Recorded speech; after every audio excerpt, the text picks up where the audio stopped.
Today for the Trustee of the Trust Funds, and it's our March meeting. We're starting at 4:15, and we're going to jump right in to talking with Dino and Laura from Citizens, which we haven't talked to in quite a while. So how are you guys doing? Doing all right. It's been an experience Doing for good. everybody in the world, I guess. So you both are working from home? Yeah, well, I live on the street, on Union Street, and we're just a mile down the road. So I tend to go in nights and weekends when there's nobody else around. Yeah. And then it's, I have a printer here, but it's always more convenient if you have to print something. Right. Color and so on. Otherwise, you're going to the store to pick up ink every day and so on. I know. So, and then It is. Laura, you want to tell them? There's what I've Mike. been doing? Hi, Mike. So what have you been doing, Laura? It's been a long, crazy year. Yeah, so my husband and I sold our house in Chester, so we recently moved to Manchester back in July. So I'm only like a couple miles away from the office too, so I go in when I need to, but other than that, mostly working from home. Well, that's good, I guess.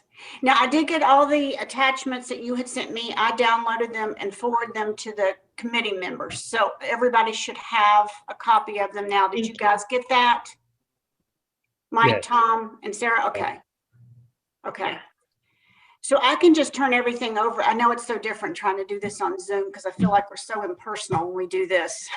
Like, just get to business, which is not our normal style, but I think that. Yeah. Because I'm anxious to hear what you all have to say and what you think our future is going to be like. Yeah, they got another 100 million vaccines that they're going to get. So, the president, I guess, was just on talking about potential other mutations and so on. So let's just get billions of shots out there as soon as possible, which I think is the best approach. So I can't wait. I can sign up on the 22nd and I cannot wait. yeah, I think it's a wonderful, it just brings you back to life.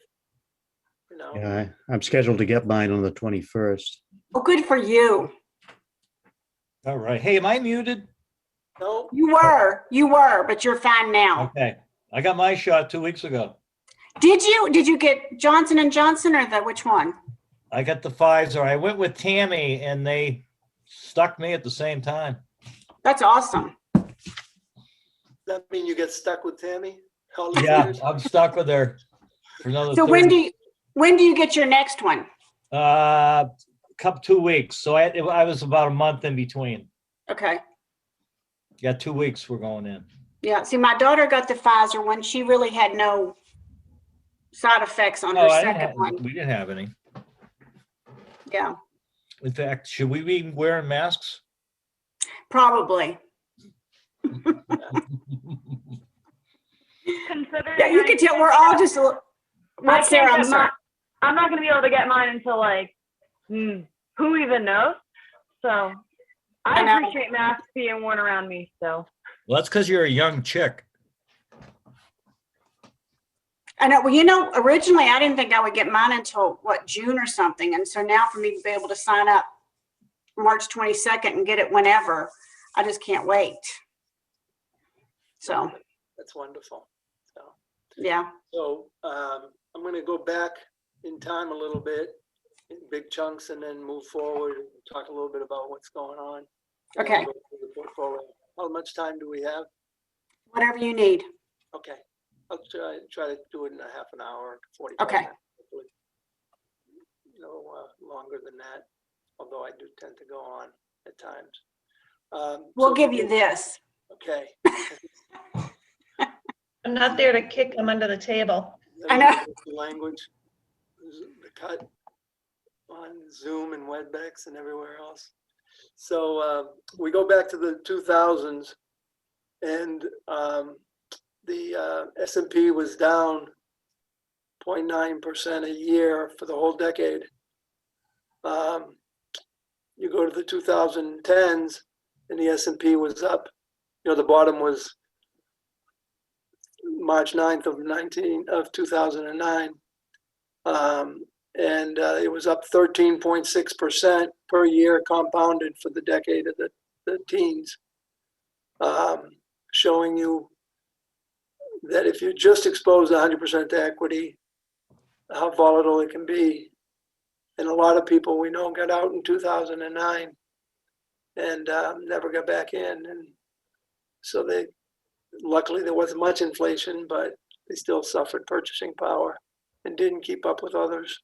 Bonds in that period did what they're supposed to do. They were up 6% for the first decade and 4% for the second decade, averaging 5% over the period.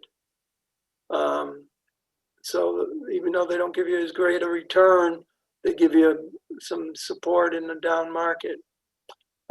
So then we come fast forward to the 2020, and we've had doubling in markets over the last 5 years, and it's all been driven by, as I like to say, Jerome and Tina. Jerome Powell, the head of the Federal Reserve, has just flooded the market with quantitative easing and liquidity and monetary policy and again, and has been steadfast in his non-negotiation about, not even thinking about raising rates and so on. And so then Tina is there is no alternative. So as Powell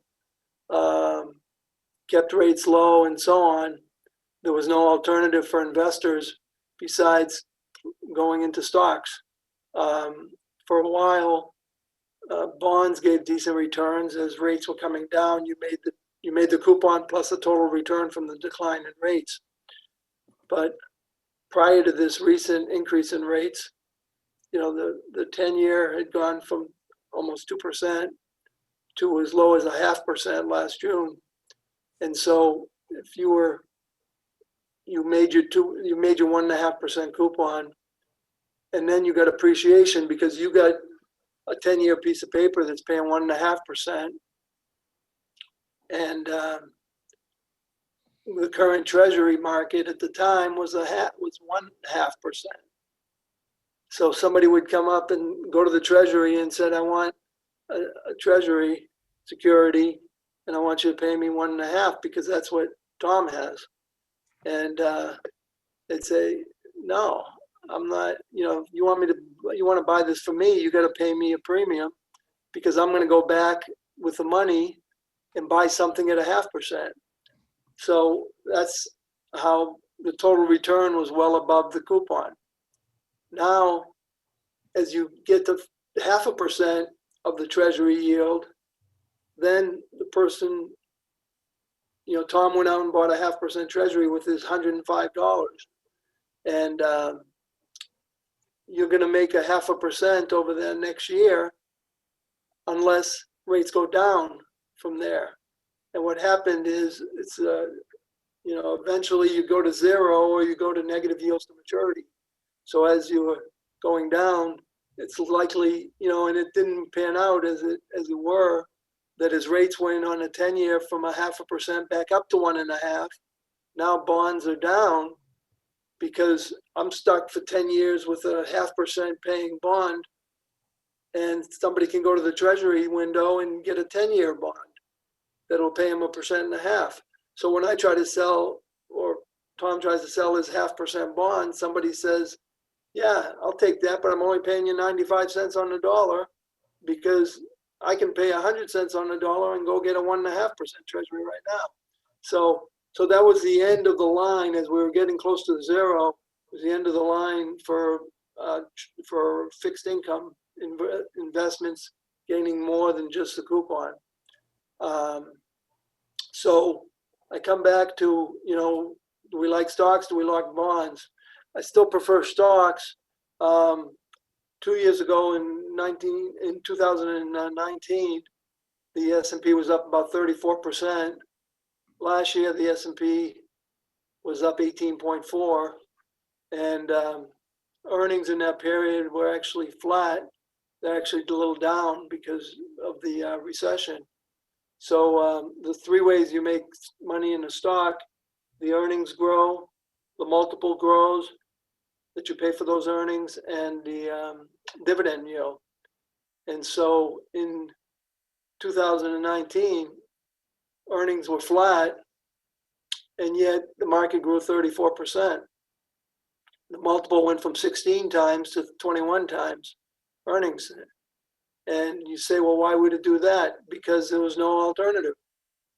You know, paying 20 times is only, that's what's called an earnings yield of 5%, which is a lot more than a 10-year bond paying 0.5%.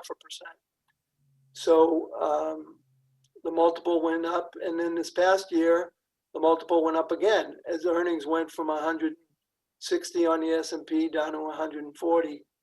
And so the multiple went from 21 to 25, which was actually a little bit higher even because of the lower recession earnings. But we basically went from 21 to 25 times. And now with rates going back up from, like I said, on the 10-year from 0.5% to 1.5%, there is an alternative somewhat. There's starting to be an alternative. So the multiples have started to get a little compressed. And I mean, for example, I used to talk to Tom, the other Tom, about this at the Y, but I haven't seen him for over a year. But we talk about multiples and the old valuations and so on. And my first industry as an analyst was computer hardware, when it was Data General and Digital Equipment and Compaq and MIPS and Tandem and IBM and Apple and so on. And the group used to trade 8 times earnings to 12 times earnings. And it became so consistent that there was American Electronics Association conference in October. You'd buy them there at 8 times earnings as they were coming off summer holiday in Europe, which was a month, so production had slowed down and the stocks had gone down. And then you sold them at H&Q, which was Hamburg and Quist Tech Conference in San Francisco in May, similar to the sell in May and go away. But ours was buy at AEA and sell at H&Q. And so the group would trade between 8 and 12 times the earnings, and it was considered more or less a value group or a cyclical group back then. And now when Apple hit $2 trillion of market cap, and analysts came out with a new target price, and their target price was 33 times. Now, this is a stock that had a hard time getting above 8 times earnings, and had several years where all its earnings were interest income because they got a check from Microsoft and IBM for monopolist issues. And so they used to, now all of a sudden it's 33 times and 2023 earnings. So, and the reason for that is because the growth is there versus the rest of the market. And at the time they were called misery stocks because when you felt miserable about the vaccine, about the virus, you bought the FANG stocks and so on. So now we're seeing a turn in the market.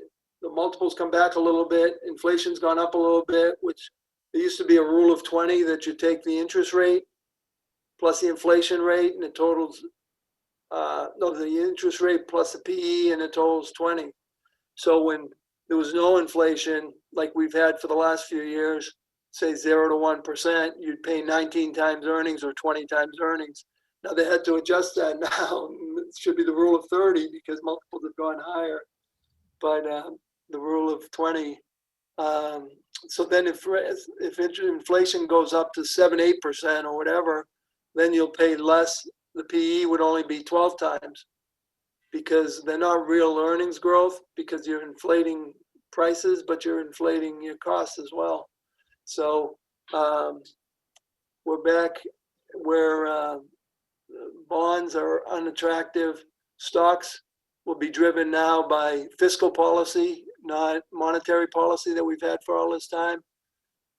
and we're spending a lot of money, and we're deferring the day, pushing the day off where we have, debt and deficits and inflation.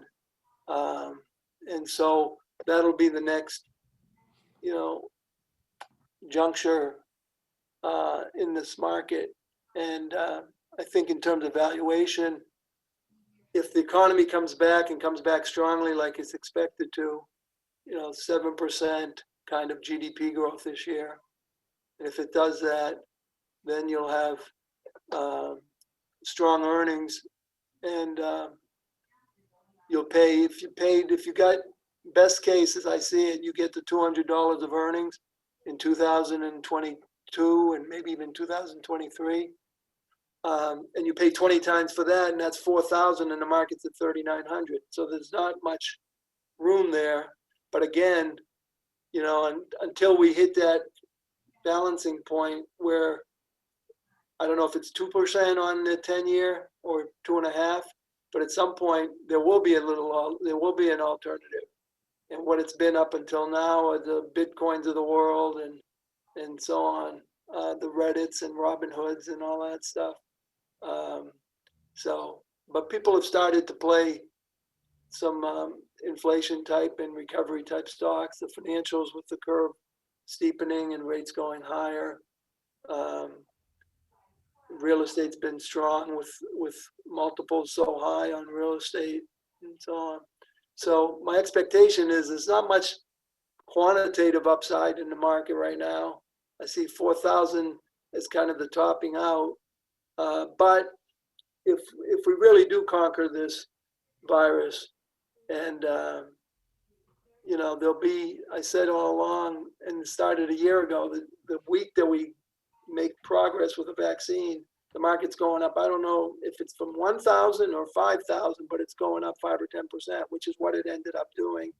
And then it settled in, and then it bounced around, and then it had another leg. In terms of how the market did last year, I said it was up 18.4%, but it was pretty symmetric. The first quarter of the year, the market was down 20% after hitting an all-time high on February 19, I guess. And then in 30 days, basically, by March 23rd, it was down almost 34%. So the first quarter was down 20%. The second quarter was up 20%. So the magic of mathematics, you go down 20 and then you go up 20 and you're only back to 97. So it was down 3% in the first half. And then when we got the reopening, the third quarter was up, the second half was up about 22%, coming in at 18.4. So in terms of, we could talk a little bit about the market, but we've gotten through a lot of unknowns. We still, the election, obviously, and some other surprises, but the economy's been quite resilient. And now the issue becomes 1.9 trillion, and then do we spend another $1.5 trillion on infrastructure or not? And at some point you spend a little bit too much, and you're taking it away from future generations, so you get some inflation. So if there are no questions, I'll get into the report.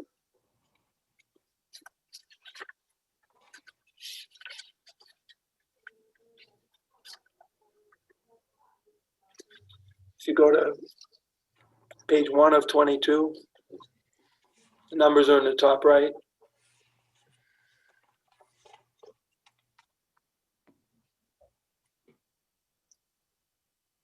So the portfolio overview, last 3 years by quarter. And we just updated this the other day to February 28th numbers. So it'll be actually quarter to date. When it says quarter to date, it'll be January and February of this year. When it says last 12 months, it'll be last 12 months ending February of this year. So you see for the 2018, we were down 4%. 2019, we're up 19.8. And this is with a 60-40 type blend, 60 equity and 40 fixed income. 2020, what I looked at was that symmetry so whenever for clients that had more upside in the second quarter than downside in the first quarter, I think that was, it benefited from that diversification. So we were down 12.7 and then up 13.9, and then again up in the third and fourth quarter, bringing the year in at 13.9 for the year. And for the first 2 months, we were up 0.5% of this year, and then we have new systems, reporting systems. So a couple of differences. They were compounding benchmark performance on a daily basis. We were doing it on a monthly basis. And so some of the benchmark numbers were a little different from their side, but we grouped them all together. Now we're doing it daily. But what that does is it allows you to get daily performance, which I don't recommend you look at. But for example, on the trust funds from year to date through March 9, through the end of February on a net basis, it was 0.5%. Through March 9 on a year to date, it's up 1.4%, which is a return of 51,000 just in the first 70 days of the year.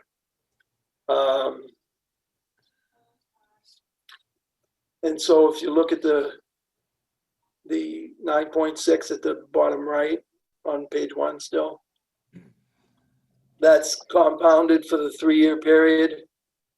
So it does not include the first 2 months of 2021. So it was compounded at 9.6, almost 10% we made per year compounded over the last 3 years. So, and then on the left, you see the allocation by asset class.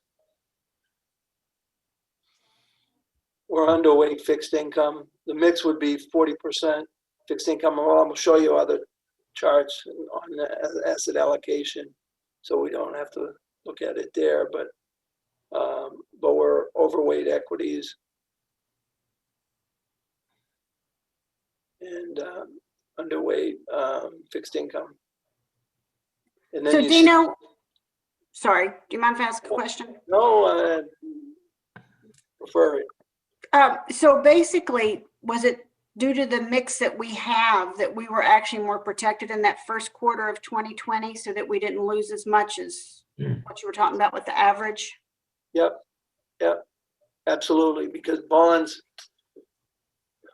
were actually up in the first quarter of the year, and they ended up only up 7.5% for last year. And they've actually been, over the last 12 months now, they've been down like 0.25%. So, but that was the fulcrum or the balance that allowed us to, not be down that 20%. And a lot of my clients are 60-40, 50-50, some 70-30, and some 40-60, but for that reason, that very reason. So, and now with the bump back up in rates a little bit, we'll look to, again, I'm not sure if it's 2% 10-year or 2.5% 10-year, but if we keep going in that direction, what I'm looking at are some non-core bond funds, which don't just perform based on rates going down. They take other risks, but they aggregate the risks by buying, making currency plays and taking credit risks and so on. But the big portfolios, so they can disperse the risk and so on. So yeah, that was the balance that kept it from going down 20, and then similarly from going up 20. I mean, we were up 13.9, but we could have been on margin and having these 18-year-old kids picking us off on Reddit or on AMC Entertainment stock.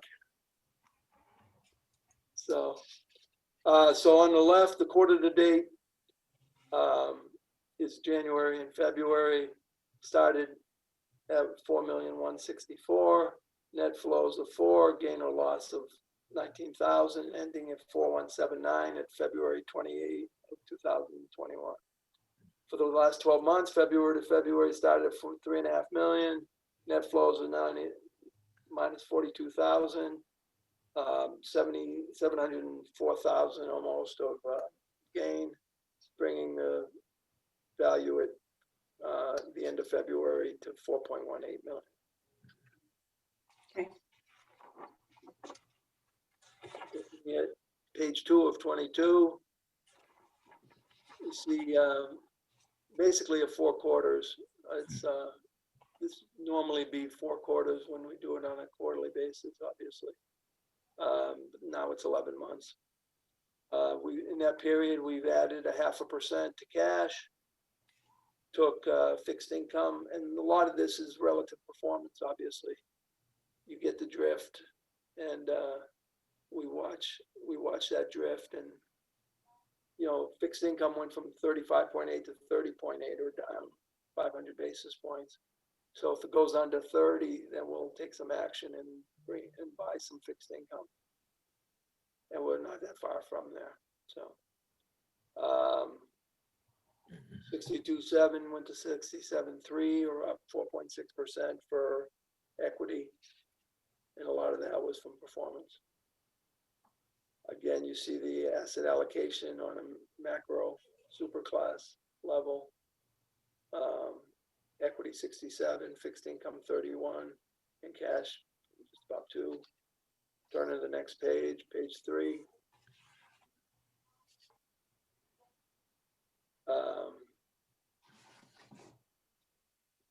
You see the quarterlies again with these are at the class level. So you see the breakup or breakdown of large cap, mid cap, and small cap. Black Diamond, which is this reporting system, actually lumps large cap and mid cap together. So in the old reporting we had them separate. So you can see cash has gone up 0.5%. Fixed income taxable went down 5 percentage points. Large cap equity was up 4.1, and international developed equity was up 0.6. And where I'm getting at is it went from 8.8 to 9.4. And that one commodity play was an individual stock that we sold. It was a pipeline company in Midwest. Page 4 of 22 shows the allocation versus the target. So you can see we're 9.2% underweight on fixed income, 12.9 overweight on large cap, but 6 because mid caps lumped together. We're actually only 6.9 overweight.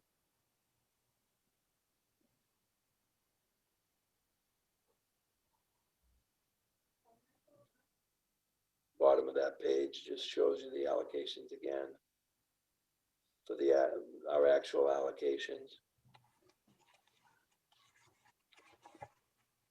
And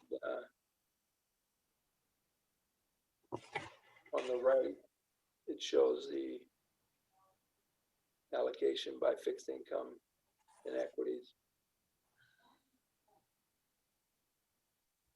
So again, we're, well, what you see at the top, 1.9, and then minus 9.2. So the short story is we're overweight equity and underweight fixed income. If you grab that other handout, which is the one I've normally shown you with our U.S. large cap strategy, we didn't have the ability before Black Diamond we could break down the holdings, but this was a way that we were measuring it with this one pager. Now we have more internal reporting ability. So, and this is just produced quarterly, the U.S. large cap strategy. Even though we report it to Bloomberg and Morningstar on a monthly basis. So we've been doing this. So this is a page that says U.S. large cap strategy, and we've been doing it for 14 years. Top right shows a return of 11.2 versus 9.9. Standard deviation.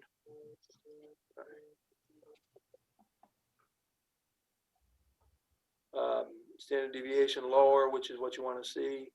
Higher return, lower standard deviation. That generates alpha of 1.69% per year for 14 years.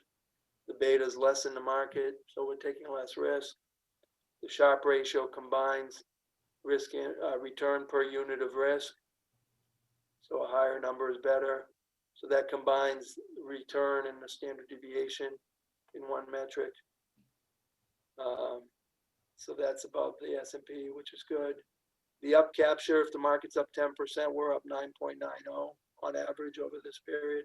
So we do not outperform on the upside. But the down capture is where we outperform.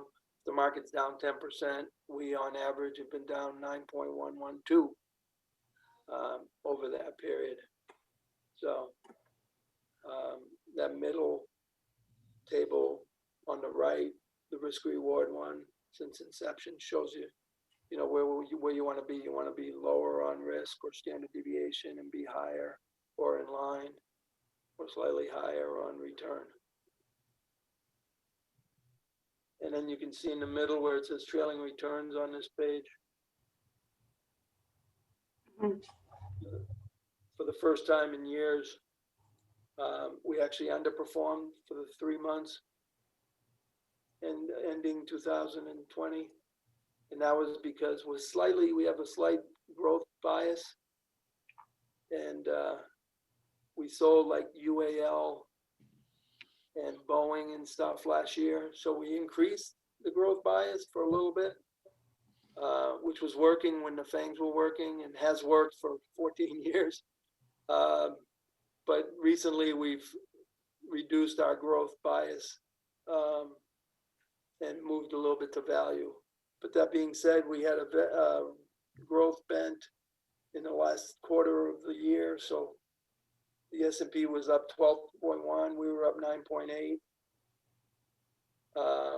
But for the 6 months, we were up 22.05. The S&P was up 22.16. So we underperformed by only 10 basis points, 11 basis points. So the third quarter, we actually outperformed by 226 basis points or whatever. You can see over 1 year, 3 year, 5 year, and 10 year, we've outperformed the S&P, which most money managers can't say that. I was one for 17 years, so, but my benchmark was not the S&P, which was good. It was a mid cap. Lipper large cap strategy. This is competing against other mutual funds in the large cap core area. There you can see, again, we underperformed for the fourth quarter, but outperformed for the last 6 months, and then outperformed significantly for 1 year, 3 year, 5 years, and 10 years. 508 for 1 year, 384 for 3, 286 for 5, and 239 for 10. And in the bottom middle, it shows the lower standard deviation or lower risk of the portfolio. So a negative number is a good number. So versus the S&P, we were taking less standard deviation or risk than the S&P over that period. So, and you can see the allocations to different sectors. We were not allocated to energy, which has hurt us a little bit this last month. Yeah. But we went, we cut the energy weighting to 0 last summer. Yeah. And so you see the ones that had an impact on the portfolio on the top left, on the bottom left. This is again for just the fourth quarter of the year. So Applied Materials, Autodesk, HCA Healthcare, Schwab, and Honeywell had active return of the top 5 active returns in the portfolio. And Biogen IDEC, DR Horton, the home builder, Progressive, the insurance company, UPS, the travel company, the transportation company, and Amgen, the biotech conglomerate, were underperformed. So we'll go back to the book now. And now you'll see some more similar information on the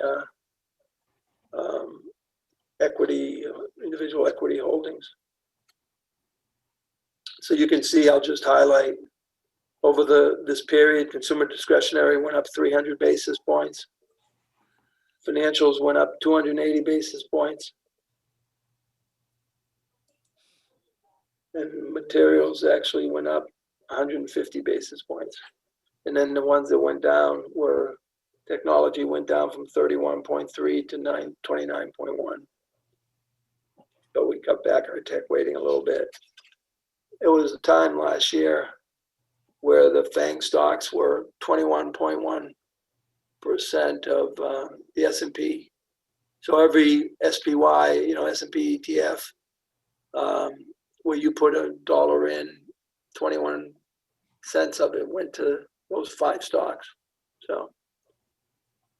So we all knew there was kind of a bubble there, but not versus 2000, where there was really a bubble in the internet because there were just page hits and there were no revenues and no earnings. Here you have wonderful balance sheets for even Google and Apple and Microsoft and so on. So the issue becomes you have to grow into your multiple. So it might take a few years, but it could happen much quicker than that if you come out with 5G and other things, and they can surprise you on the upside. So, the next page just shows it again.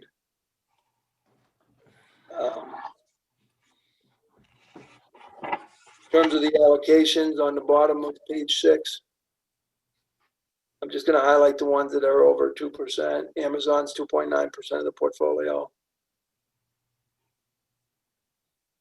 Ford is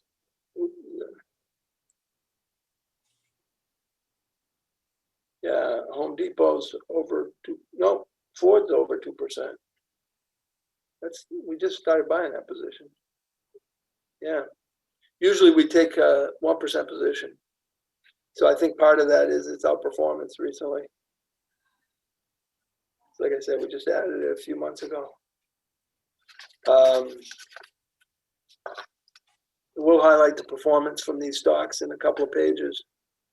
And we'll do it for 2 months, and then we'll do it for the 12-month period, and you'll see the big difference. JP Morgan's 2% of the portfolio. Thermo Fisher Scientific is 2.3%.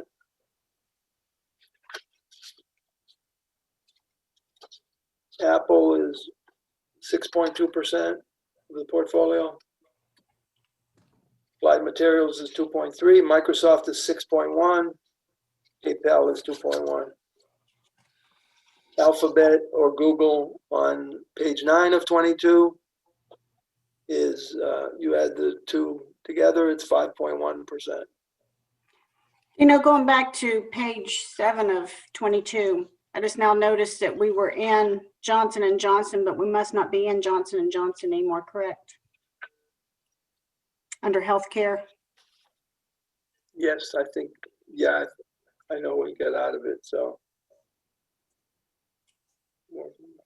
Yeah, you see, we sold it in the fourth quarter, Mm-hmm. where it went from 25,756 Yeah. to 0. And then it was dashed after that. So yeah, we did sell J&J. So.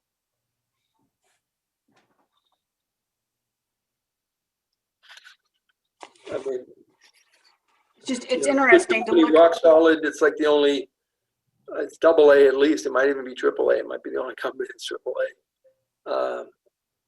So it's a good company. I think we just thought the valuation, we cut back a little bit on healthcare, and HCA has been a big position for us. So we just took it out of the portfolio.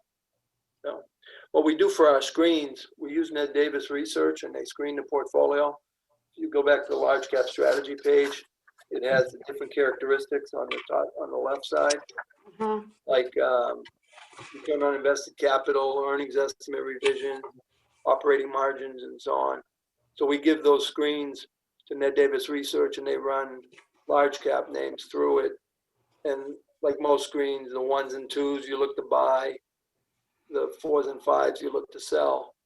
And so we'll take that screen and then do some research, individual research our analysts will do on those names to decide. And we'll buy a half a position normally. And then if we like it, we get some good news, we'll take the other half. Similarly, when we sell, we tend not to sell the whole position. We'll sell a half, and then we'll go from there. And sometimes, like NVIDIA is one that we sold and then we bought back, and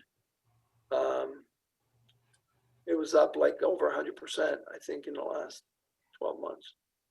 Well, So that one stands out as one where, you know, the right move was a move we made, but it's not the standard move that we do. So, do you have anything else, Linda? Oh, okay. Page 10 of 22.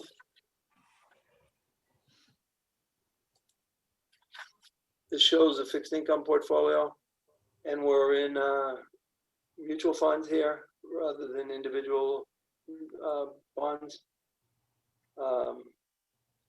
The duration of the portfolio is just over 5 years, almost 5.5 years.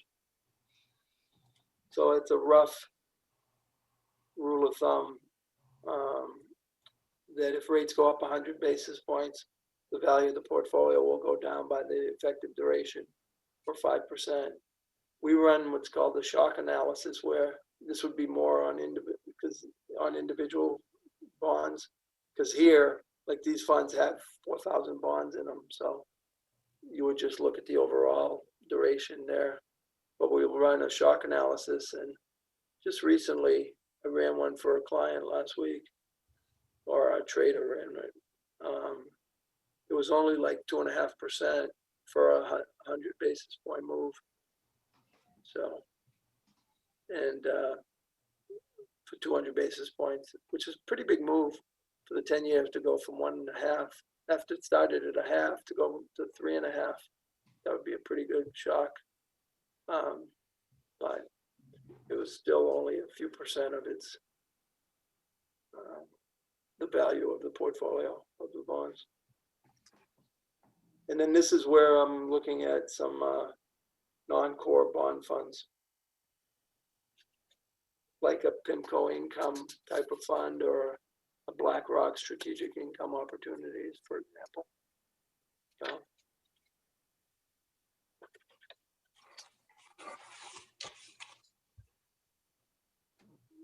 page 11 of 22. And before you ask, I had our Black Diamond person check the numbers again yesterday, because it was too coincidental that the returns were equal to the benchmark return. And it'll pop up again on the next page, 3.2 versus 3.2. But they ran it, I have the data, they sent me the data from basically every month and every day after that of the value of the portfolio. So those numbers are real. So you see, for the quarter to date, which is January and February, we were up 0.5%, and the growth with income policy, which is the 60-40, was up 0.5%. You see on the bottom there in that column that the ag and the govy credit and the 7 to 10 year bond were actually down for the 2 months as rates started to go up. Last 12 months, so February to February, we were up 20.1. The benchmark was up 20.1. And there you see the equity portfolios. Remember, this is February to February, so we were just 10 days off the peak at February 19. So the markets were still very strong year over year. You know, we'd come off the peak, and by February of this year, we were up only almost 47% on the small cap. And that's something that would have been down 25, 30%. So it was quite a turnaround. And you see for the last 12 months, the 7 to 10 year bond is flat, basically. So, but you can see some of the other categories. For the last 3 years, these are calendar, compounded, obviously, 9.6, which was the same number that we had on the first page, the portfolio overview page. Mhm. And then versus 10.4 and 10.4 versus 11.2 for the last 5 years.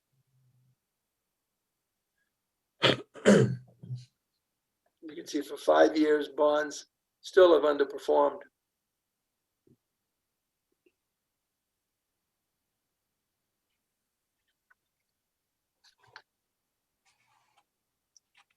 If you flip to page 12,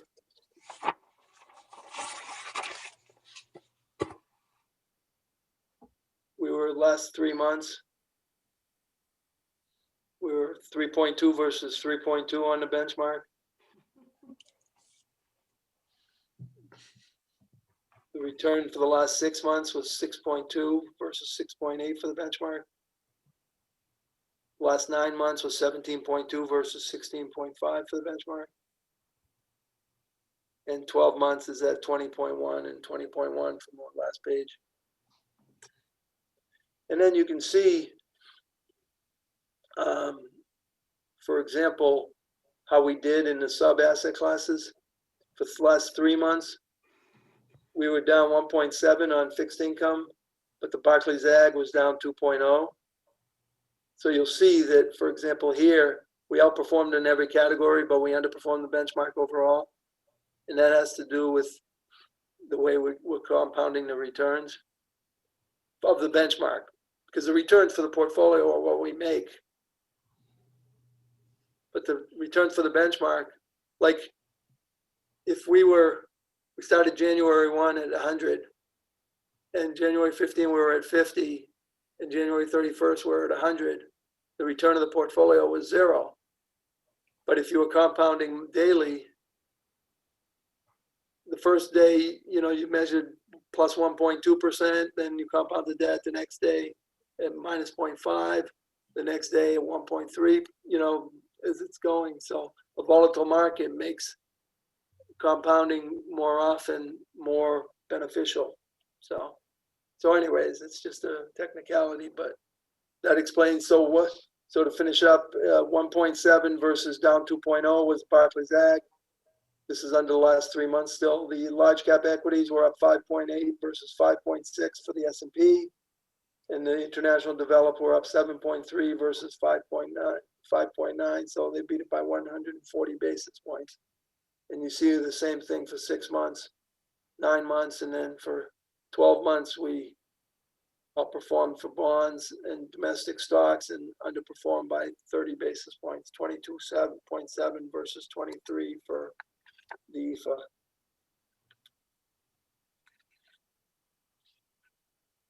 Any questions? Switching to page 13 of 22. This shows the numbers that were on the first page, portfolio overview, in more detail, breaking out the fees and so on. And on the fees, we have a 15% discount. And that went into effect when you all discounted our fees? Yeah. That was I mean, Was that June? June, I'll have to double check, to be honest with you, but it's been a I'm little so bit. confused on days anyway. I yeah, don't know. well, I lost a year, so we Yeah, I all know. lost a year. So you think it was June, I'm thinking it might have been, but I don't know. June of 2020 or 19? Because we made a 20. presentation in May of 19, so. But it wasn't until, it was after that, so maybe it was earlier in 2020. I can go back and look, but Gotcha. Well, we can check. I know it might have been March or April, because I I can thought, look now while Dina's going. okay. Because I know I asked about it, and then that's when you all had been discussing it prior to that.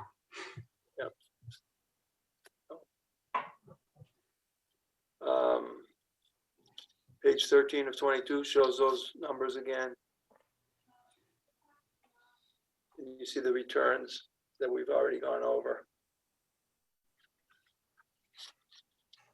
Page 14 of 22 shows the portfolio detail for the quarter to date, which is the 2 months, and then you'll see it for the trailing 12 months as well. But this is the 0.5% versus up 0.5%. You know, the same things, the fixed income taxable was down 2.1 versus down 2.2. Up 1.9 versus up 1.7 on large cap equities. You know, an outperformer for the 2 months was Google. Another outperformer was Applied Materials, up 37%. It's pretty good performance for two months. Schwab was up 16.7%. Ford Motor, that we just talked about before, was up 33.6% in January and February. Eli Lilly, the one that we replaced, Mhm. was up 21% Wow. before we replaced it. Region Financial was up 28.3.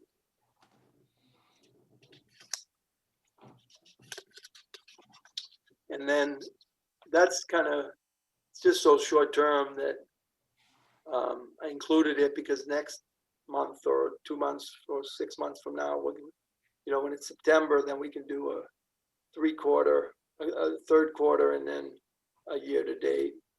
Whereas this 1 month, like we haven't decided with this new system if we're going to do quarter to date for just the month of January. I don't know if that's really helpful. So, but it does have a lot of flexibility.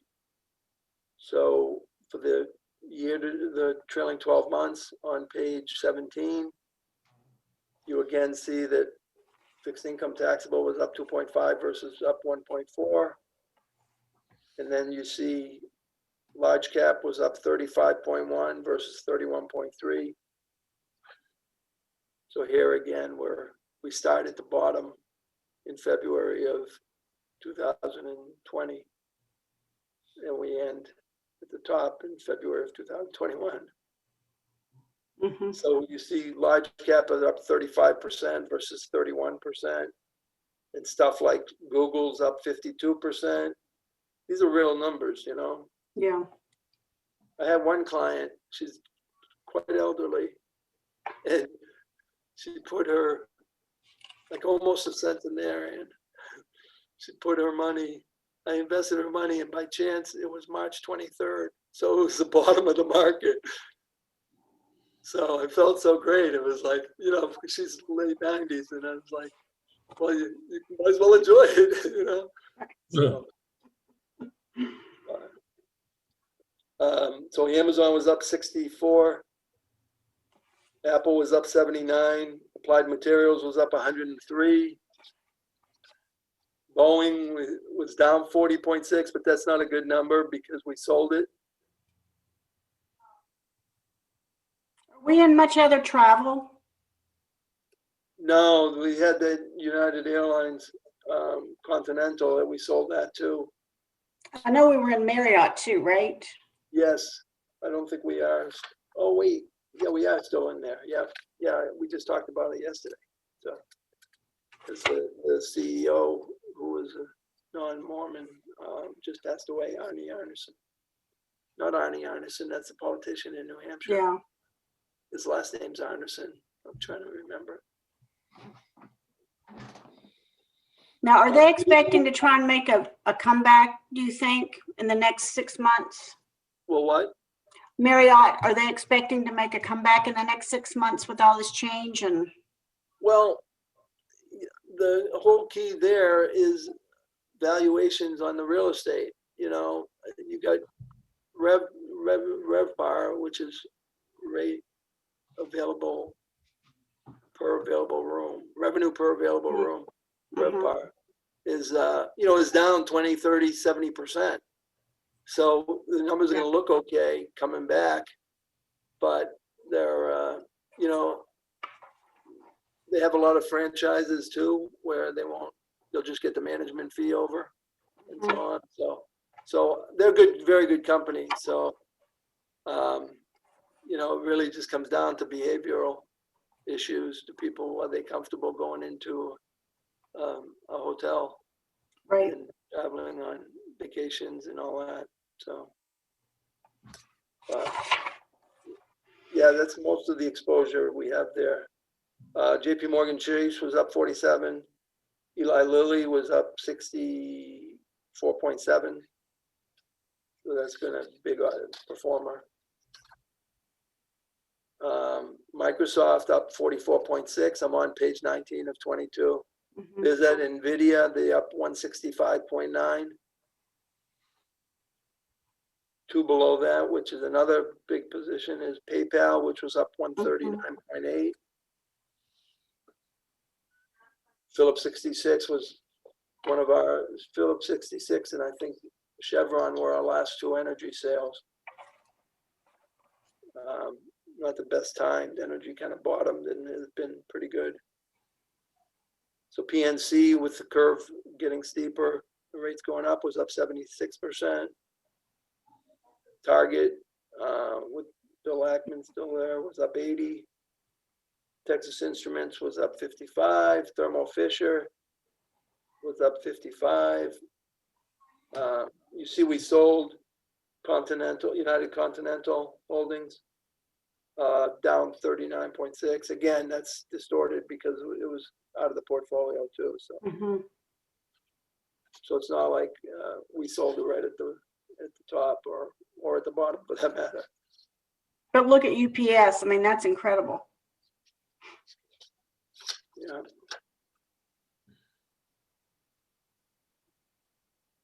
Yeah, 78%.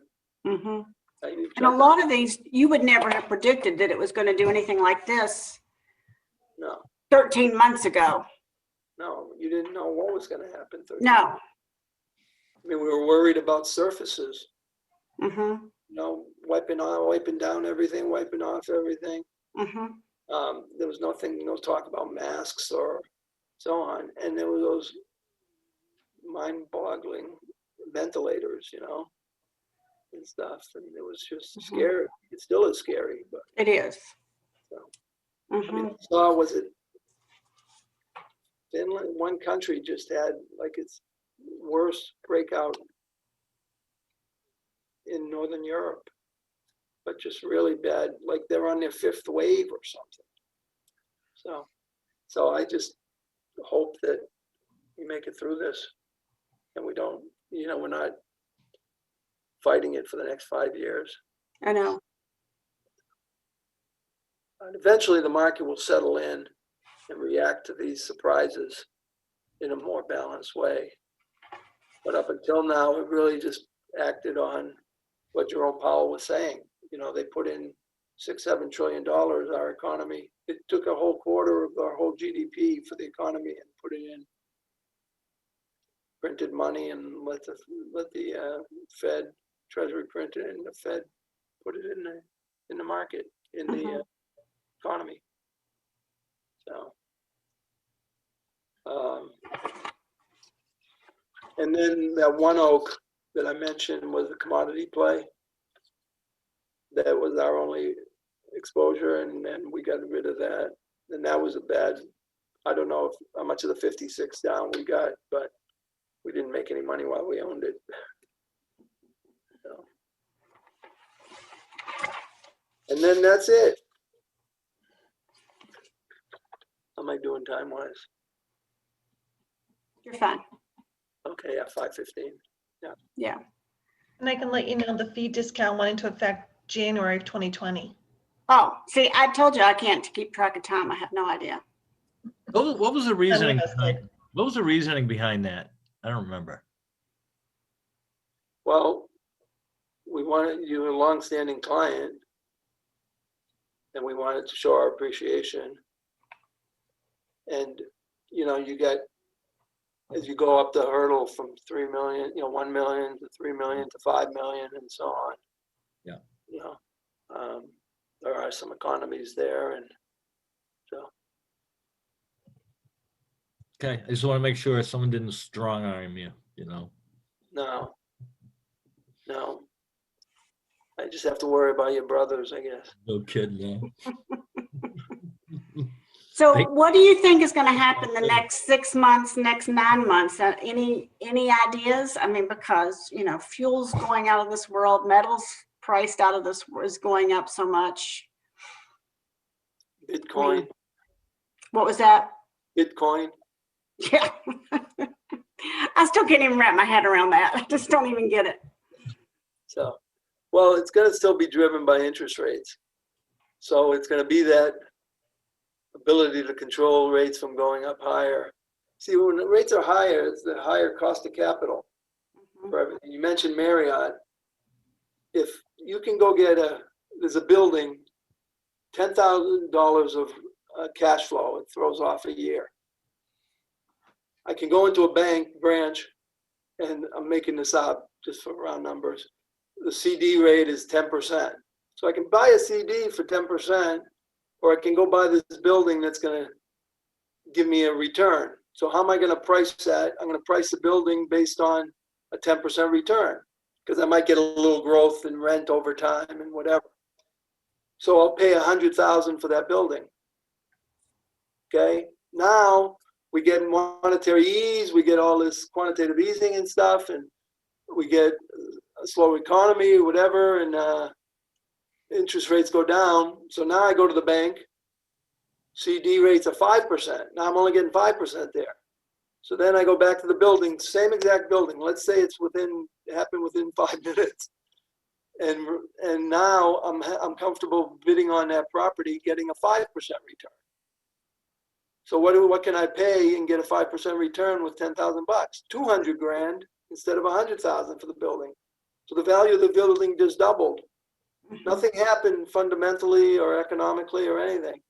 And so the driver was the multiple, and it was driven by lower rates. If rates go higher, the multiple comes down. So that's what drives, it's called the capitalization rate or the cap rate in real estate. It's very similar to the earnings yield in stocks. So the question becomes, if rates go higher, can revenues and earnings go that much higher in a strong economy so that we offset the lower multiple that we pay? But what's going to happen? The market's fairly valued based on current news, and we're near the end of the stimulation, the fiscal spending and monetary spending. We're near the end of the road. So at some point, the economy's got to stand up for itself and grow. And if it grows, then we'll grow into that. If we come in, if you told me that the number is for earnings for the S&P is $200 next year, 2022, then I'd say we're probably going to go up to 4,500. But if it's still going to be 150 or 160 or even 170, then we're down to 3,000 again. Mhm. So, I mean, you even watch what happened. In February of last year, it was like 3,400, the market, and then it went down to 2,200 at the low. The last 1,200 points. And it's funny how things work out, but it went from 3,400 to 2,200, and then bounced back. The dead cat bounce where you retrace, and I'm not a quant person at all, but you retrace half of the drop. So it took back 600 points. So it went 3,400 to 2,200 on the S&P, and then bounced back up to 2,800. And then everyone thought, okay, that'll be it. And it was kind of bouncing around there for a matter of weeks. And then we started to reopen, and then off to the races from 2,800. Instead of settling back down, it just took off. And now we're up 50% from there. So, but still interest rates and inflation, and don't expect big returns, but everybody's greedy, and so they want to stay in for the last buck. I mean, the case in point was that Reddit and AMC Entertainment kind of trading and stuff. I mean, stocks going up 285% in a day. You know, that's not teaching the next generation the right reasons to get to own stocks. Yeah. So.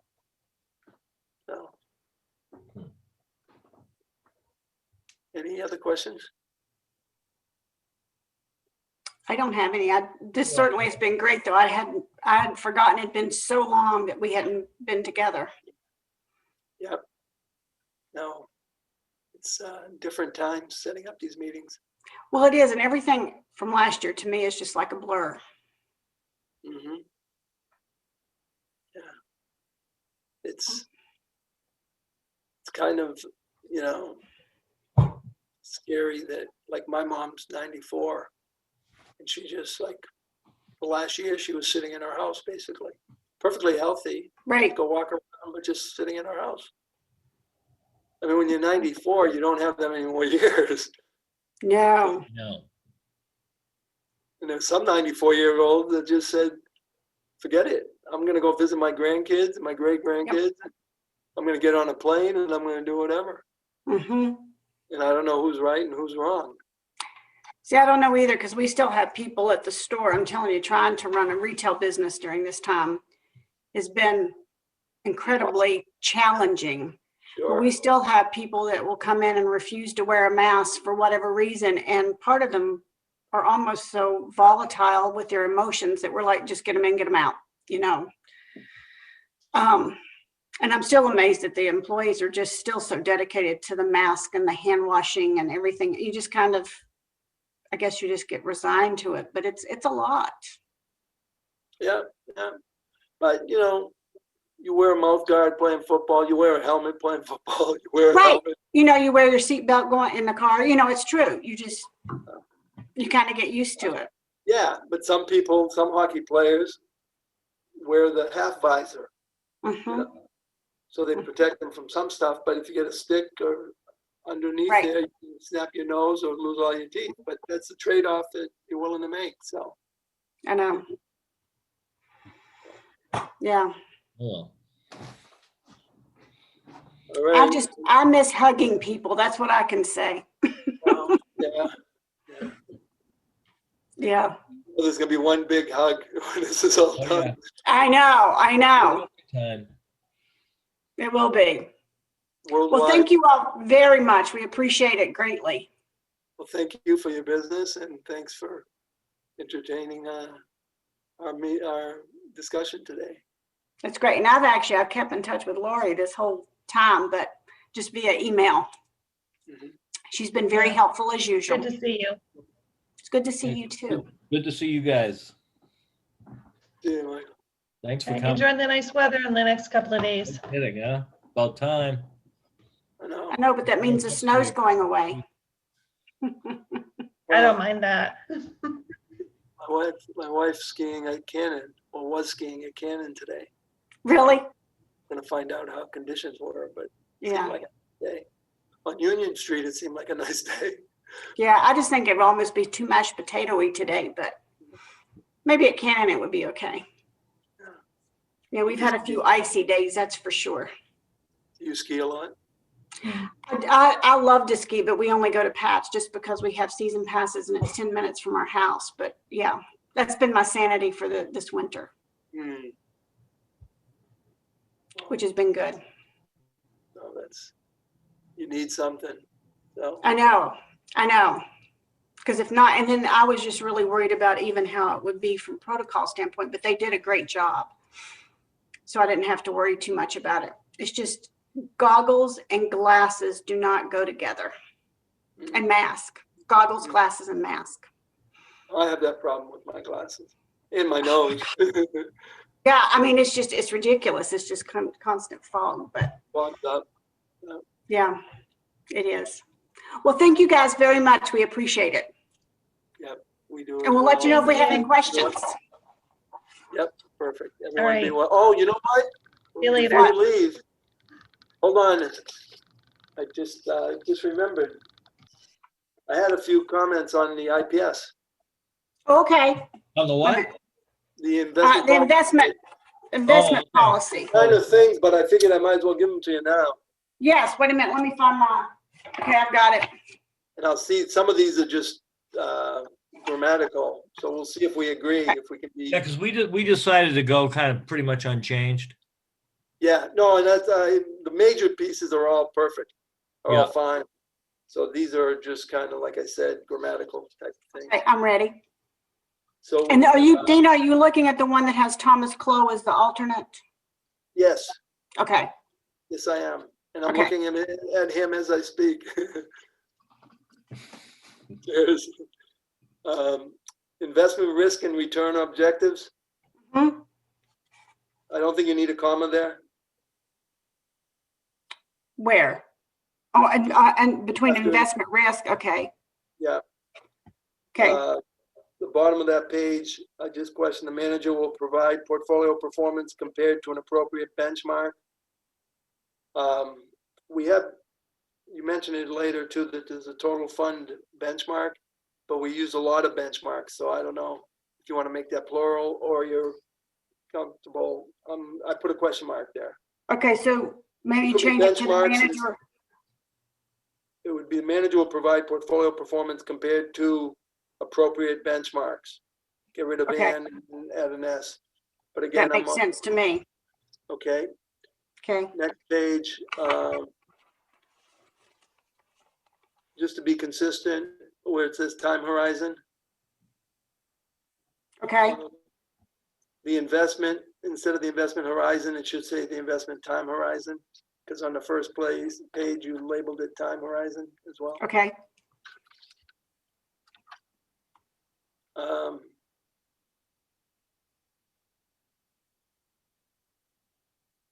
Tax considerations, not consideration. Is it plural trade restrictions and tax considerations? okay. Thank you. And then, I don't know if you want to put at a minimum or just at minimum. Where are you? Top of page 3, under performance and risk management and investment performance and risk evaluation, at a minimum, add an A in there. Okay, And then Yeah. this one was switched around. Semi-annual performance reviews, portfolio performance, that should say semi-annual performance reviews measure. So the measure that's after the portfolio performance should be before portfolio performance. It's not a sentence that way. Follow say me? that again now. Okay, at minimum, semi-annual performance reviews measure portfolio performance against, so you're gonna Okay. flip measure with portfolio performance. Okay. So measure will be at the start of that, not sentence, but of that dot. Open dot, that dot, yep.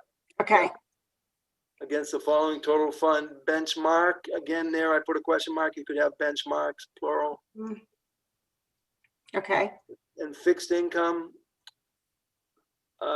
they call it the Bloomberg Barclays Aggregate Bond Index, but a lot of people still refer to it as Barclays, but to be technical, it's Bloomberg Barclays. and I think that's listed in here, so we could take it from that.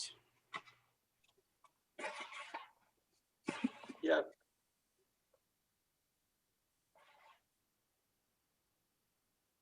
The foregoing statement is applicable to the town of Ware Trust Fund account number, blah, blah, blah. You need a period after that. After 0854. And a Okay. capital T. So you need a space and a capital T. Okay, And that's all I got. great. That's excellent because we're voting on this after this too. So Okay? thank you. Sure, you're welcome. I appreciate you looking at that. Oh.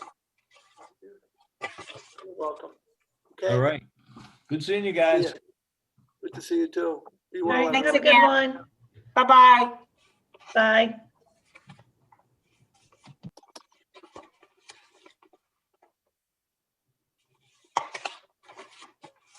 Okay.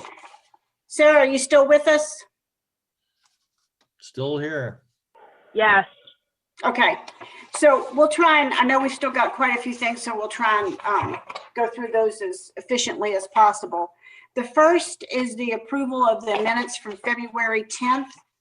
Does anyone have any questions, changes to the minutes? So if not, I make a motion that we approve the minutes as written. All in agreement? Aye. Aye. Oh, wait, we're supposed to say our name, right, Naomi? We'll just say it. Okay, Mike says aye. okay. Tom, Tom, aye. Linda, I, Sarah? Sarah, I. Okay, thank you. The next is, we received last March, the schools voted on accepting grants directly for, let me read it specifically.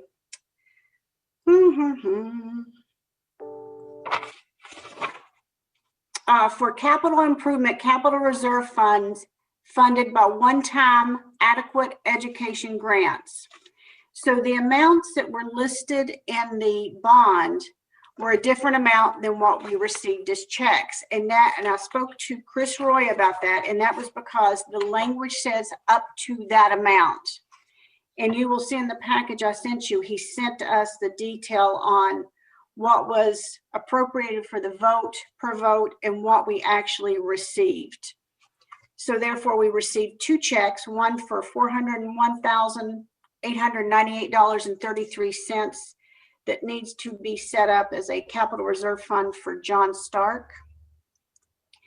And then the other one is a capital reserve fund for Ware Middle School or Ware School District for $747,760.53.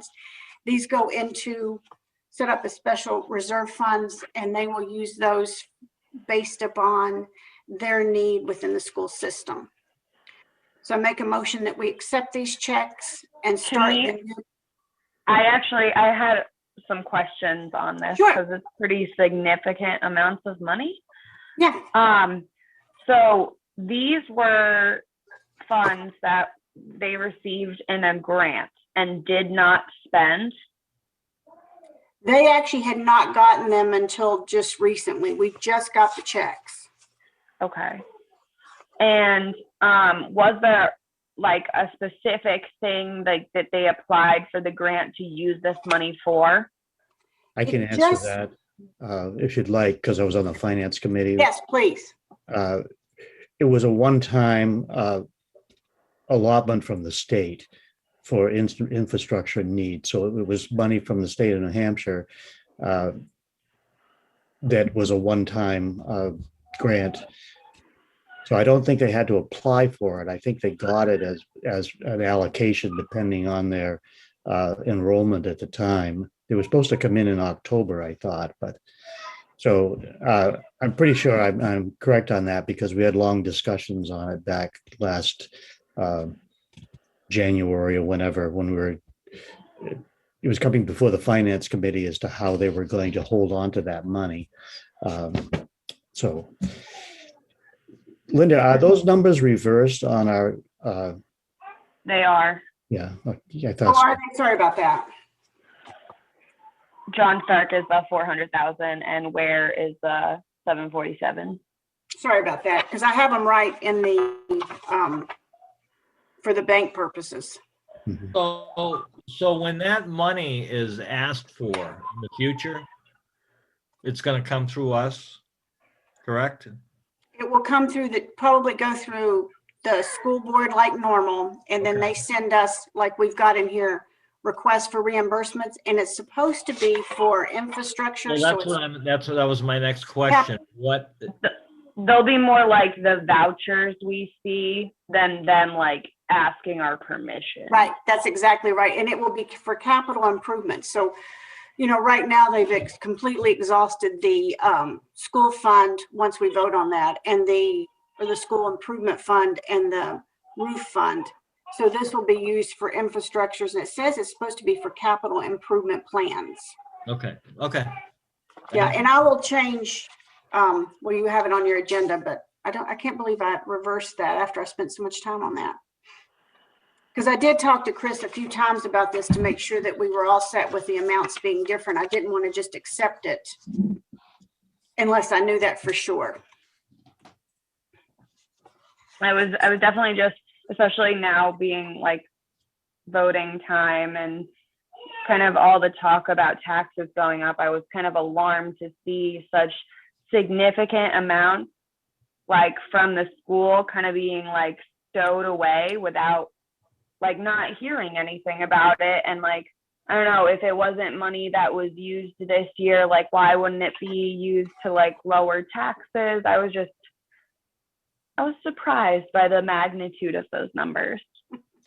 Well, it came in from the state surplus Yep. that they had in 2019, I guess. It wouldn't have been 2020 because the money was received in 2020, or Right. supposed to have been. And it was designated for infrastructure. So they can't use that to offset taxes because it was designated for a specific purpose. Mhm. Understood. Well, that's, Yes. I mean, it's great for our schools. It's great that they got that. Mhm. And I think that the intent was to try and get that fund set up earlier last year, but they did not actually they had not received the funds until later in the year. This is what Chris had told me too. So that was why we didn't get them until, 11 months after. I was worried that the state was going to change their mind as their revenues shrunk during 2020. Right. Right. And due to the fact that Chris, who is the business manager, he's fairly new. So it was actually good that I got to speak to him several times. So we actually worked out what we need to see when he sends us information, and have an open line of communication for if he has any questions for us as well. Yeah. But based upon that, then I make the motion that we accept both of these checks. The first one for $401,000 for John Stark, and the $747,000 for the Ware School District, and set them up within the special escrow accounts. All those in favor? Mike, Aye. I Sarah, I. Linda, aye. Okay, motion is passed. And then I will set those up under the master account, or it's in the master account. I'll move it out of there into the proper escrow accounts. The next thing on here were the requests that were sent in from Johnson or SAU 24 as well. And it's two different requests. And one of them is for $23,172. And it's part of the roofing and energy efficiency investment that they have. Now, the amount that's left in that fund is only $24,604.36 as of today. Now, we have that weird $4.40 still floating around, which was when we closed out that roof expansion. yeah. Now, we have actually paid money from the roof expansion and the building and grounds for the exact same project for the, roof for the energy efficiency. Due to the fact that $4.40 is sitting in the master fund, we'll just use it for one of these expenditures, and that will clean that out. Yeah, it'd be nice to get rid of it. Yes. Popping up on you. Yes. No. So based upon this first expenditure for $23,172, Does anyone have any questions on it? Yeah, it's basically, it's that roof, that same project. It is. It is. Are they at the end of that project? I believe they are. Naomi actually might know this better than I do, but based upon the summary of information we received, it looks like they're almost at the end of that project. I honestly don't know. I agree with you, Linda. It appears that they are, but I don't know that answer. I can actually find that out. I can I email was just this curious, and let you know. since they're only gonna have maybe $1,000 left over. Right, they're gonna have to use other monies, and I'm not Yeah. sure if they'll be able to use the new grant that they got because it's improvements. I'm not sure if they'll be able to use that for that. I was gonna ask him that as well. So I make a motion that we reimburse SAU 24, the 23,172 from the John Stark Building and Grounds Expandable Trust Fund. All those in favor? Mike, I. Tom, I. Sarah, I. Linda, aye. Okay, motion moved. The second is, and this one had me a little confused because it was for 120,000. But if you read it, he says he wants to deplete and close out the Building and Grounds Expandable Trust Fund. So basically, he knew that he only had $1,000 and some left in there, but he wanted to use all of it. So at this point, it looks like there should be approximately $1,432.36 plus that $4.40. However, the way we got ourselves in trouble, or I got us in trouble last time, is I closed it out thinking that was the end number. So I will close it today if everybody agrees on this, but we won't have the final number until tomorrow once we know what the final market number is in there. Did that make sense? Makes sense to me. So I make a motion that we pay the remainder of the fund for the John Stark Building and Grounds Expandable Trust, which should be approximately $1,400, of which I will confirm tomorrow once the accounts have closed. All those in favor?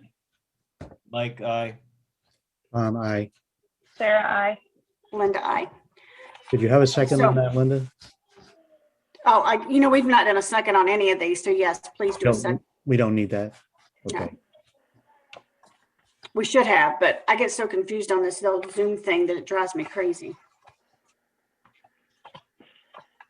Okay, so the next one is, let me find my agenda again. I believe we need to, congratulations, Sarah, on being voted in again. I'm very glad to have beat Mickey Mouse. Oh, was there a Mickey in there? No, Maureen told me, I think it was like the first time I was running, that she was really glad to have someone so that she didn't have to like publish that Mickey Mouse won. Okay, let's see. The next thing is to review the January reconciliation. And here again, it's at $4.40 Yeah. that shows up. So if you look at the balance on the bank statement of $1,461,641.40, and the column, the month end middle column, we're all $4.40, and it's that roof expansion fund that had gained $4.40 sitting in the master fund. Okay. Anybody having questions on that? No.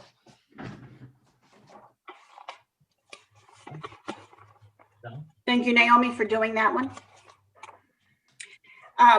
And then we need to, did you all see the email that I sent concerning the tennis court? Yes. Okay, so I've talked to Denise again today. She's been working closely with the Parks and Rec department. And she said that they're not in a position, because one, we just voted, to do anything to have money for any type of repairs. But they are looking at, in 3 to 5 years, to doing the entire project of resurfacing or just rebuilding, I guess, the tennis courts. And that would be approximately $100,000. So so what they're proposing to do right now is as a repair and make it look kind of new. Right, and what they would do is, I went through the estimate again with the Vermont company, because I guess there were 3 companies. One would not even come and look at it. The other one said that it just wasn't worth it for them to do it. And then the Vermont company came down, looked at it a couple of times and said that they could resurface it. They would put new lines on it, etc. And they thought we would get 3 to 5 years out of it, because they'll fill the cracks in, put 2 coats on top of it, and then redo all the lines for pickleball and for tennis. So they're looking to us to pay the entire $17,800. Now, the one thing I asked her is if there was any guarantees on this work, and she thought there was, but it's not in the quote. So, and she said, any questions or whatever we have, I can certainly go back to her and we can, and she'll get answers for us. Yeah, I don't know if they're a performance bond or whatever, if they want to hold some money back for, short period of time, not forever. I guess my biggest concern is how are they going to approach funding this total redo? Well, see, that's what I had said too, and I told her if we fund this, that we would not be open. I didn't think that we'd be open to funding it again, because if we put that much of an investment into this, it will be up to Parks and Rec or another fund to fund this. Yeah. I have a suggestion for Parks and Rec. What they should do, it doesn't have anything to do with this particular decision today, but I think they'd be better off if they looked ahead, and if this repair was going to last 5 years, rather than coming in with a warrant article for $100,000 plus, divide it up and set up a special account and put a little in it each year with the goal of not hitting the tax rate all at once with $100,000. I think they'd have a better chance of getting it repaired. I mean, that's their decision, and the Board of Selectmen would have to put it on the warrant, but I think that's something they should consider, because they've tried a few years ago to get money to resurface the whole thing, and it just was dead in the water. Well, I believe from what she said, Denise is not on the Parks and Rec, but she's thinking about joining because she's mainly in Florida for 6 months of the year or whatever. But the way she described what they had described to her, Tom, sounded a lot like what you just said, that they were going to try. Okay, so now Naomi's saying yes. They were going to try and put a portion away each year so that it wouldn't be the full hit. Yeah. Yeah. But, and that's because they've had a lot of trouble getting things passed through Parks and right through the warrant. And we had talked about this many months ago, and when we did, we had determined at that point that the Emma Sawyer was set up to be something that would benefit a majority of the town. And I do think that we really have nothing in this town like tennis courts or any public facility like this. Now, I was taken back when she mentioned how often that court is used for, especially the pickleball. Now, is that true? It is. Interesting. Yeah. And I think more people have started using it for tennis, and they've actually become more, I think, high school or school-age children that have taken up pickleball as well. Yeah. Well, with the addition of the pickleball, it makes it more in line with the fun, because it serves more people than Right. when it was simply tennis. Right. And they share it with other towns too. So she was talking about the goodwill between towns, because like other towns will come here to play with the people, their teammates, and see that, we've got a nice resurfaced court or whatever. And it's technically goodwill between the towns. But I think that that's where the use is coming in too, because their groups are so big that they come from all over to play together. In the fun that if we were to decide to do something here, where It would be out of the Emma Sawyer Income Fund, so it would be, right now at the end of the year, Emma Sawyer Fund was at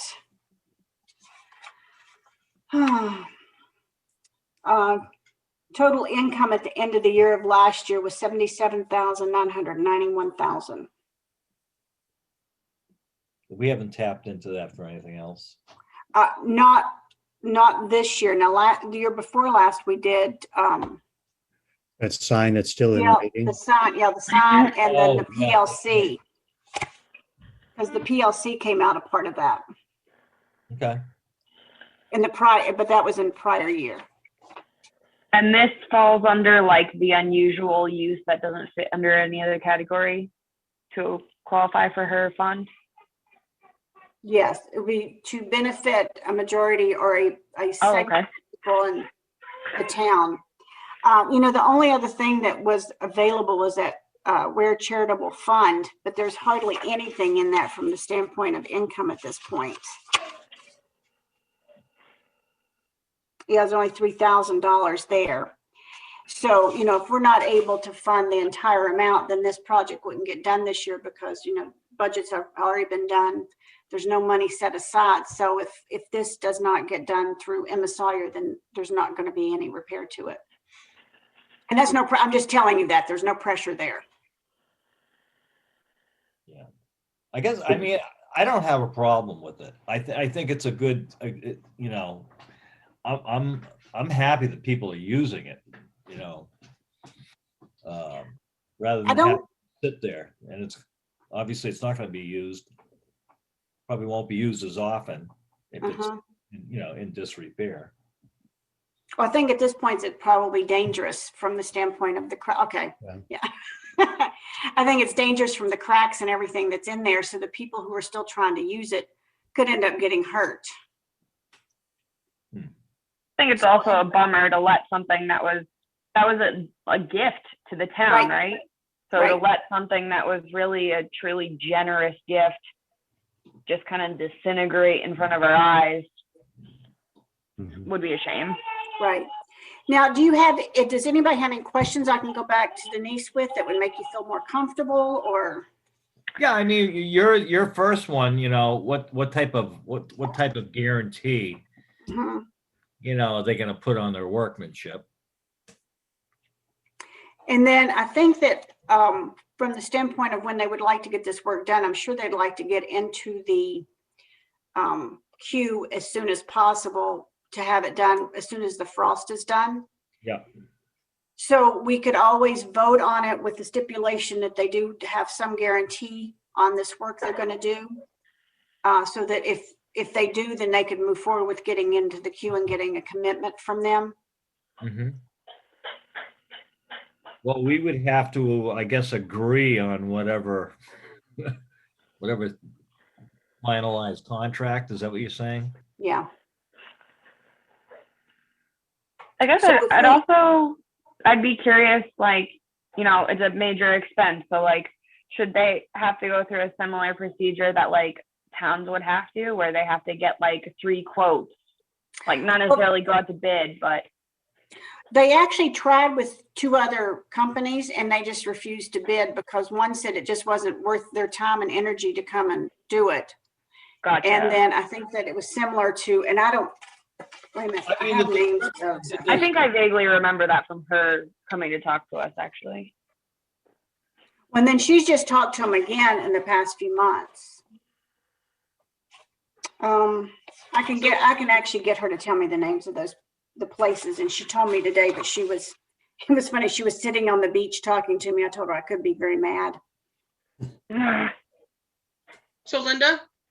Yes. So typically what should happen is, I think Sarah hit it. We do have a purchasing policy, and I think sometimes you don't get people to come give you a quote because it's kind of hollow, you know what I mean? It's just to give us an idea. But if you had the money to do it and they know it's a done deal, it's going to be a project, you may get people to come in, because we typically have to have 3 quotes if it's over $5,000. And then what you can do is, if she even emailed 3 companies, that's proof that she reached out, whether 2, 3, or 1 get her back. But if there's money there and it's not just a quote, it's like an RFP, I think people look at that a little bit differently, and she may have a little more success. Okay, And I'd be willing to help her in Parks and Rec.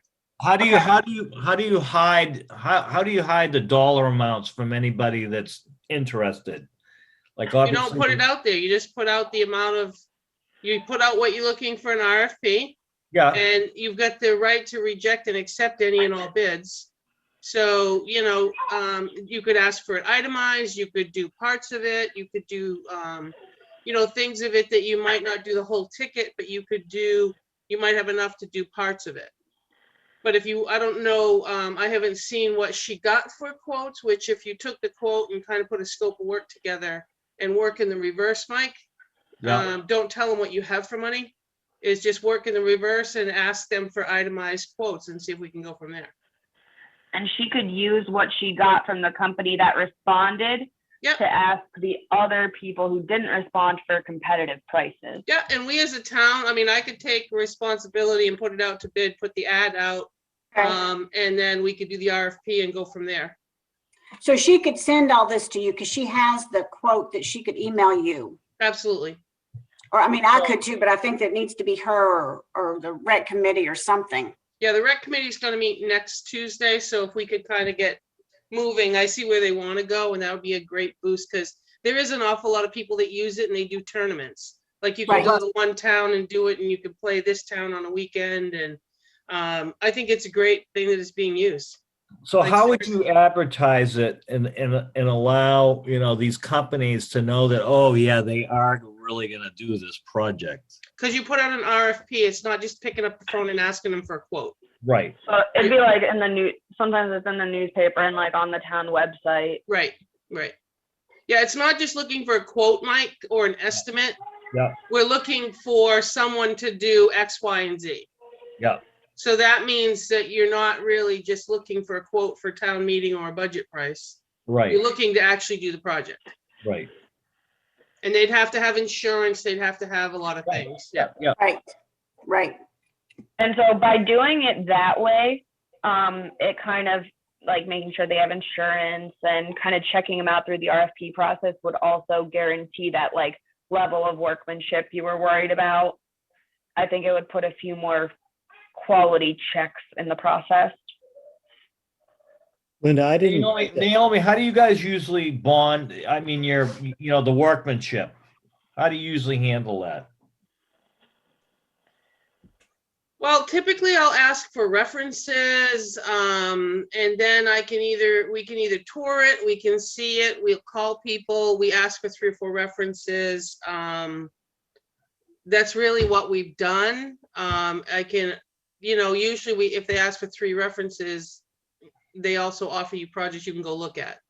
Yeah. So you don't hold money back for, a period of time?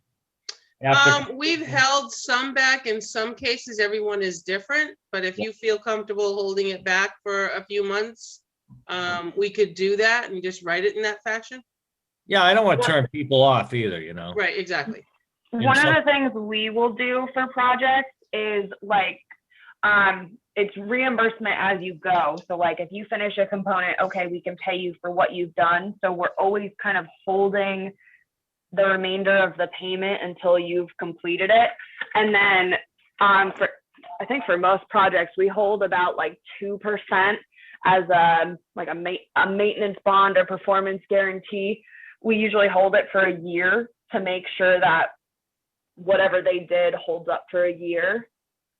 So you can, if we were interested in some kind of guarantee like that, you just write it into the RFP. Okay. Well, Tom, you had a question though. Well, I didn't print that out. I was just going to ask, I think it was 17,000 something. 17,800. Yeah. So if we're going to do it, I would round it off and have it not to exceed, say, 18,000. Right. So I think that at this point, what we would need to do so they can get moving is say that we would vote on funding up to $18,000 for the capital improvement for the tennis courts. Yeah. Would anybody And like then- to make them? The RFP also can have wording like Naomi was saying. Obviously, we always have the right to reject things, but it can be like we reserve the right to pick and choose as we have funding. Like we can award some of it or all of it depending on what funding is available. Now, that would be the Parks and Rec Committee though, right? With selectmen, not Yeah. with us. Okay. Yeah, that was a mean, we're- general we. Yeah, because we're just basically saying, okay, we'll fund up to 18,000 and then it's going to be up to them how they spend it and how they monitor it. Okay, Correct? so we'll have to figure out if we want to vote on this now. Yeah. and Obviously, we'll have to word this properly. Well, I And think we would do it kind of like we did with the sign, that we make a motion that we would fund up to $18,000 for the approved vendor through that the selectmen and the rec committee have approved for capital improvements to the tennis court. Is that correct, Naomi? Does that make sense, guys? Yeah. Because we did that kind of like with the sign. Okay. So do you want me to make a motion or would Yeah, one of you guys like to? Yeah, you want to restate? Yeah, make Okay.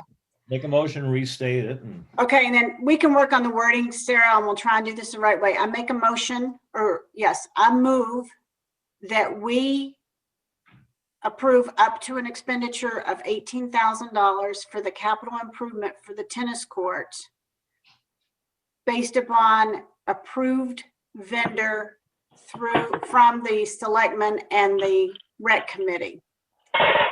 Did I get all that in there right? From the Amasoya Trust. Yes. From the income of the Emma Sawyer Trust. Thank you, Tom. Do we think we need to make any changes to that? To what? To what? He wants to know if we're going to second it. Oh. Will anybody second that? I'll second that motion. Okay. All those in favor? Mike, aye. I. Sarah, I. Linda, aye. Motion moved. Okay, I'm gonna have to start playing pickleball. I know. I know. Is there any checking involved? Just got to keep out of the way of the rackets. That's right.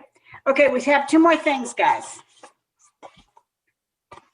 The one is to vote on the investment policy that we just discussed. So I did send that out to you all today, the draft that we had that was from 2020. And Dino went through the changes that he had made, and Sarah has actually already made those as we've been talking. I motioned that, does anybody have any questions on those first? No. Okay, No, I make the motion that we already done accept that. the investment policy for 2021 with changes suggested earlier. Does anybody second that? I'll second that. All in favor? Mike, aye. Tom, I. Sarah, I. Linda, aye. And then the last thing is to discuss positions on the board for this year. Do we want to make any changes? Mike, you want to be chairman? Sarah, you want to be chairman? Nope. Oh, heck no. Please? Like, Okay, so there's not going to be any changes to the positions at this point, so we'll remain chairman, co-chairman, and secretary as is. So I guess I make the motion that we keep the positions as they are right now. I'll second that. Okay, all in favor? Mike, aye. Tom, I. Sarah, I. Linda, aye. Motion moved. Any other business? Just a quick question. Do I have to do anything to like accept this position? I forget.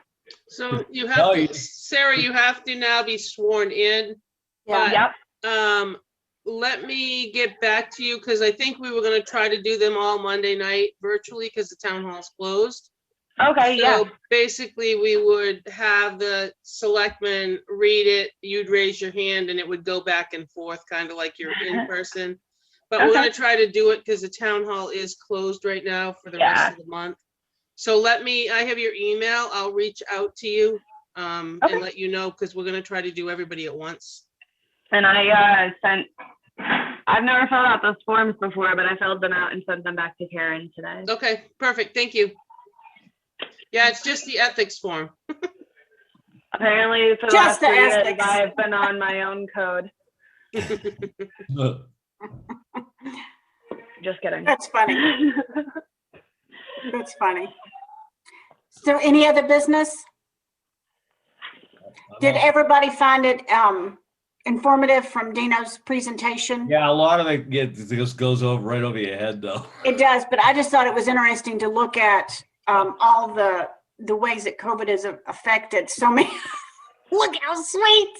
Oh, isn't that cute? It's so many of the businesses that we're invested in. So there's some that are really high and some that have gone way down. So I think we're still good. I mean, it looks like we've got a really good platform and I feel comfortable with it. Oh, Okay. So if no one has any other business, we will meet again in April. I'm sure via Zoom. So meeting is adjourned. okay, Thank you all very much. very good. Thank you. Thank